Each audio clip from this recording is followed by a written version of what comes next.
Welcome to my channel Edu Paradise. और आशा करता हूं कि आप अच्छे होंगे।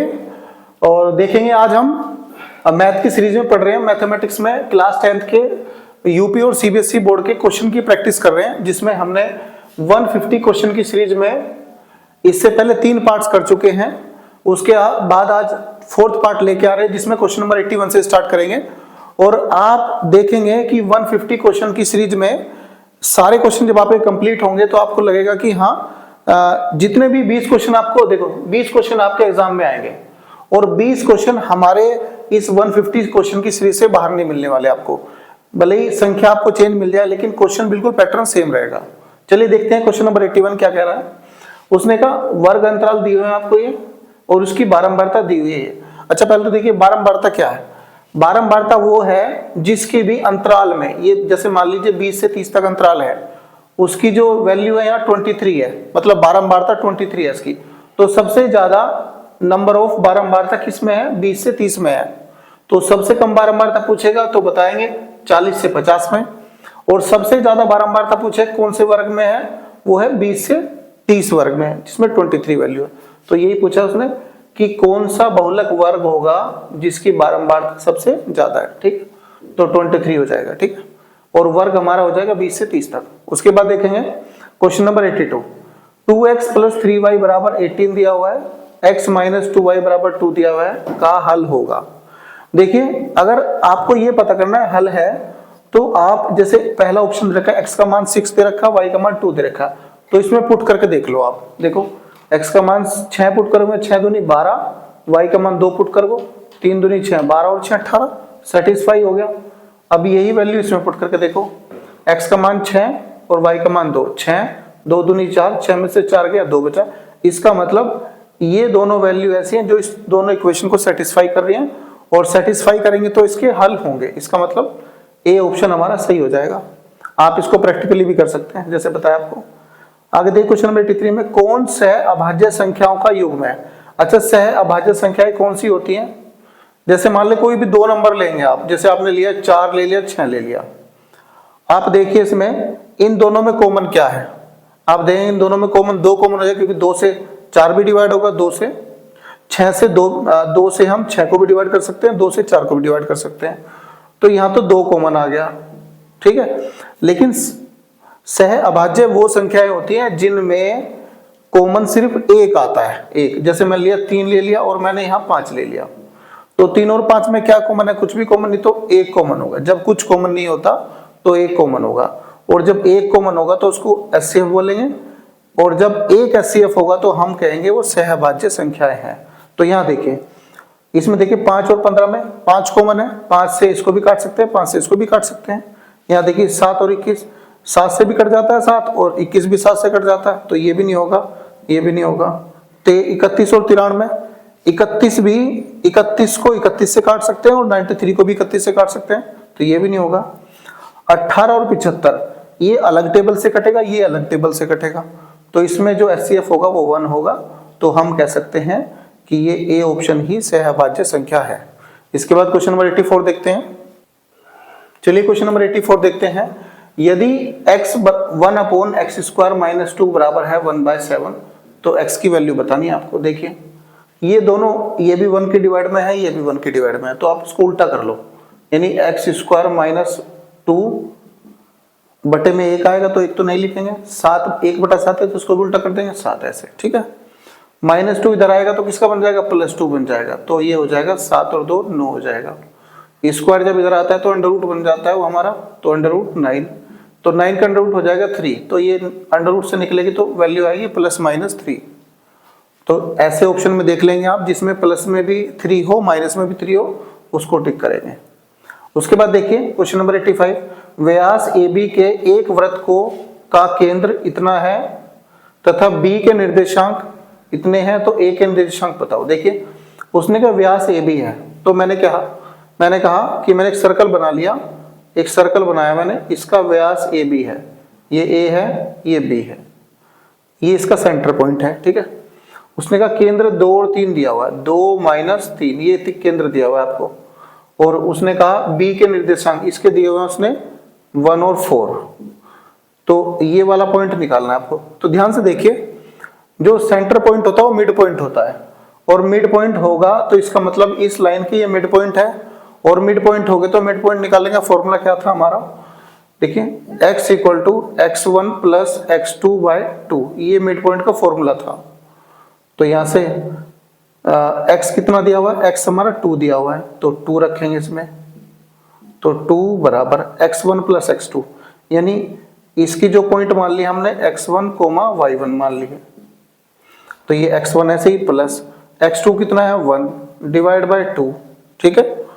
इसको मल्टीप्लाई करो, 2 2 जा 4, 2 2 जा 4, और प्लस 1 इधर जाएगा तो 1 बन जाएगा माइनस का, तो 4 माइनस 1, x की वैल्यू 3 आ गई, x1 की वैल्यू तो 3 आ गई है। एक बार मैं इसको यहाँ कर लेता हूँ, और y का वैल्यू निकालेंगे, y बराबर क्या होता है y1 प्लस y2/2, ठीक है।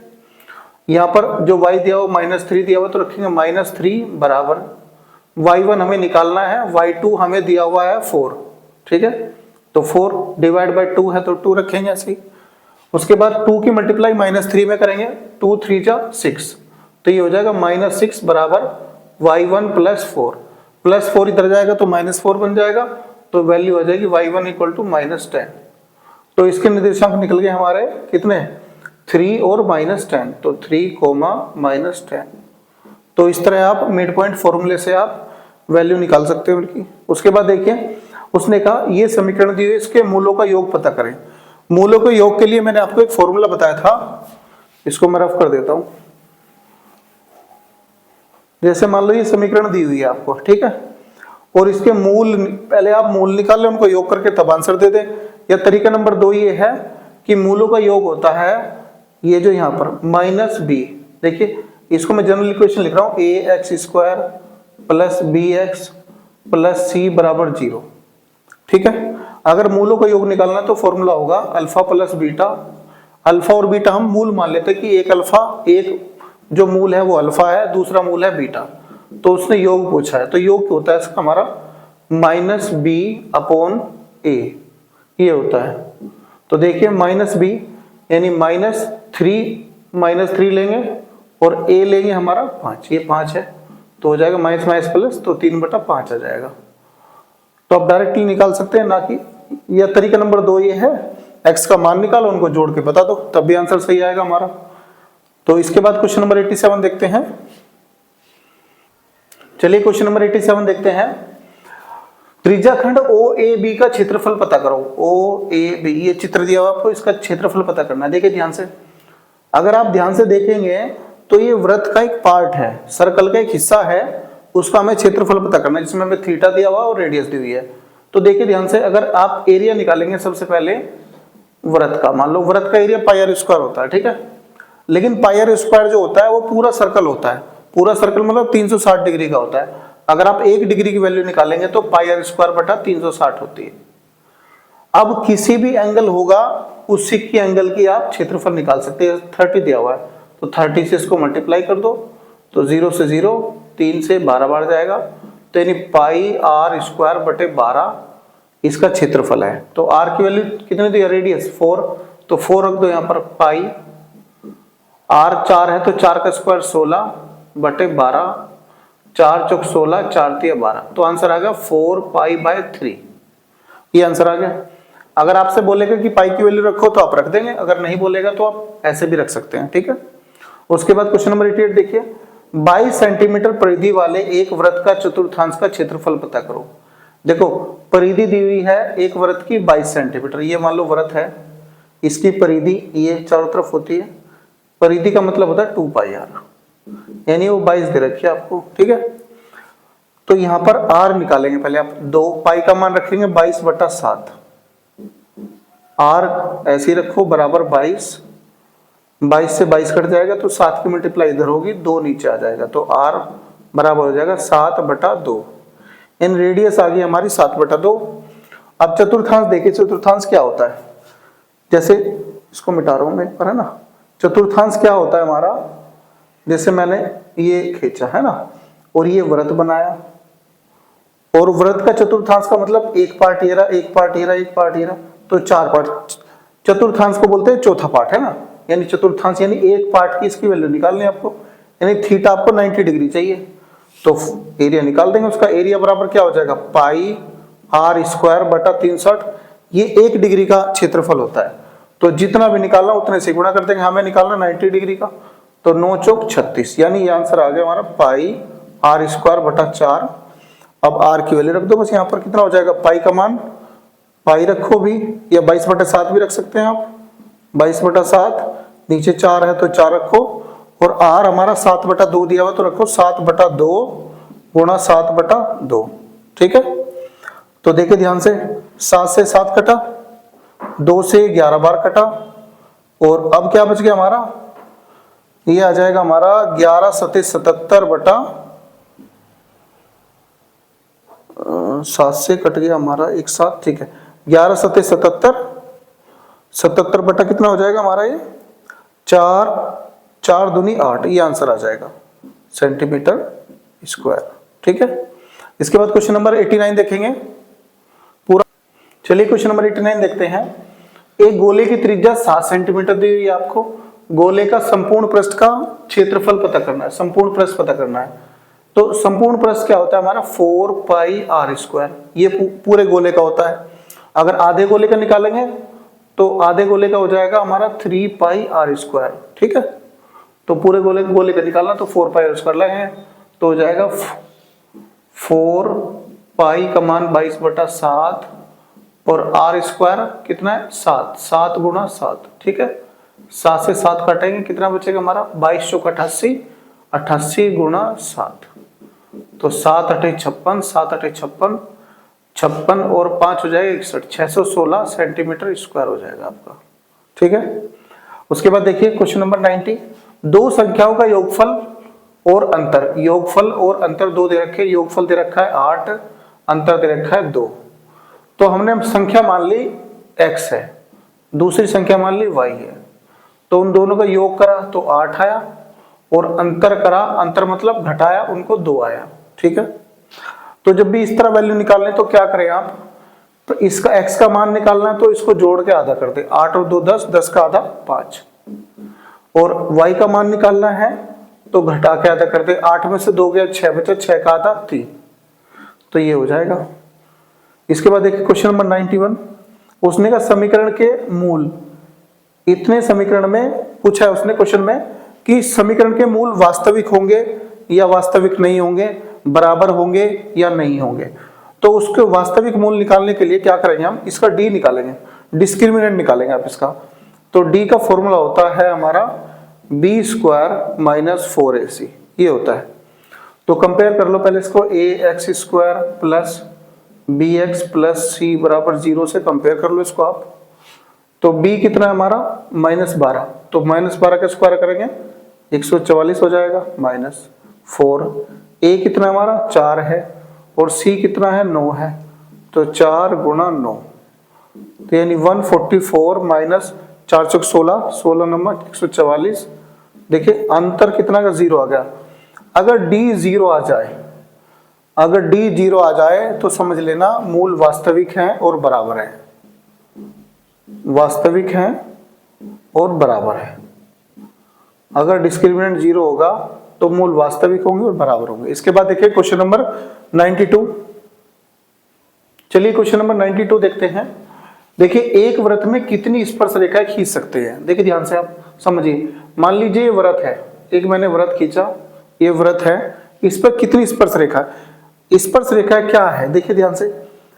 अगर कोई स्पर्श रेखा खींची मैंने तो वृत्त को वो एक बिंदु पर टच करती है। ठीक है, एक मैं यहाँ खींच लेता हूँ, मान लो ये यहाँ पर टच करी, एक यहाँ खींच लेता हूँ, यहाँ पर टच करी, ऐसे। तो मैं बहुत सारी अनंत रेखाएं खींच सकता हूँ किसी वृत्त की स्पर्श रेखाएं।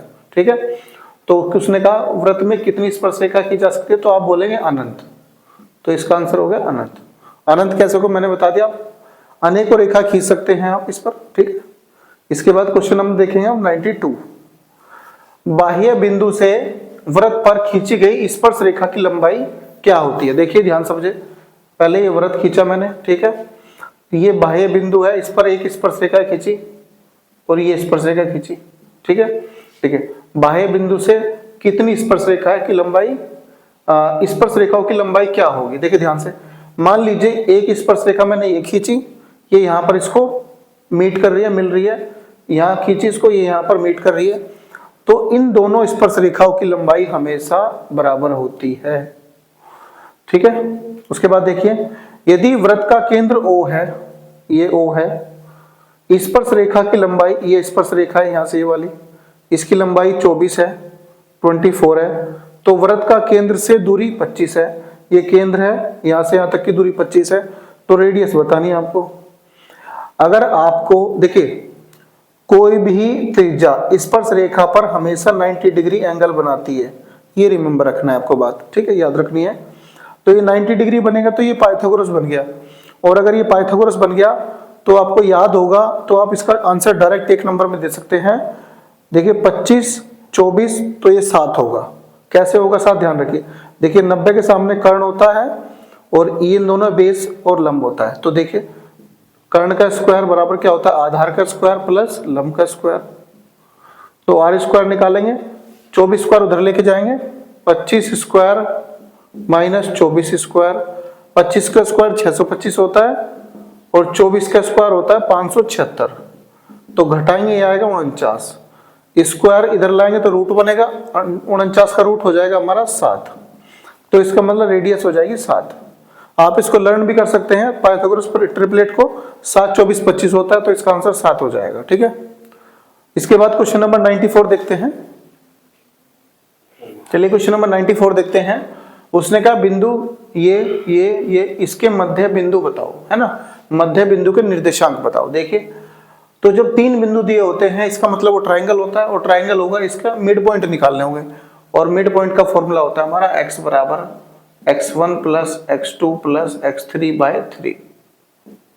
ठीक है, तो ये x1 ये x2 ये x3, तो 2 + 4 + 8, 2 + 4 + 8/3, 8 और 4 12, 12 और 2 14, 14/3 आ गया इसका। इसके बाद y का निकालेंगे, y बराबर क्या होता है y1 + y2 + y3/3। ठीक है, तो ये y1 ये y2 ये y3, 4 + 6 + 6, तो 4 + 6 + 6/3, 6 6 12, 12 और 4 16, 16/3 आ गया। तो निर्देशांक क्या हो जाएंगे हमारे इसके 14/3, 16/3। ठीक है, उसके बाद क्वेश्चन नंबर 95 देखते हैं। देखिए उसने कहा 1 + tan स्क्वायर 30 और 1 + कोट स्क्वायर 30 का मान आपको बताना है। देखिए कैसे होगा, तो 1 + tan 30 का मान होता है 1/√3, और 1/√3 का स्क्वायर करेंगे आप नीचे, और कोट स्क्वायर 30 का मान होता है √3, तो 1 + √3 का होल स्क्वायर। ठीक है, इसको मैं रफ कर देता हूं एक बार, है ना।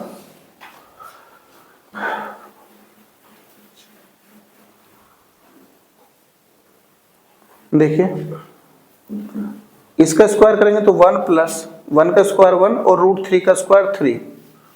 ठीक है, नीचे क्या हो जाएगा, √3 से स्क्वायर से रूट कट जाएगा इसका, तो नीचे बचेगा 1 + 3, तो 3 1 जा 3 और 1 4/3 तो ऊपर आ गया, और नीचे 3 + 1 4 नीचे हो जाएगा, 4 से 4 डिवाइड कटेगा, तो ये आंसर आ जाएगा 1/3। इसका आंसर हो गया 1/3। तो आज की वीडियो में हम इतना ही रखते हैं, बाकी मिलते हैं नेक्स्ट वीडियो में। Thank you so much for watching this video.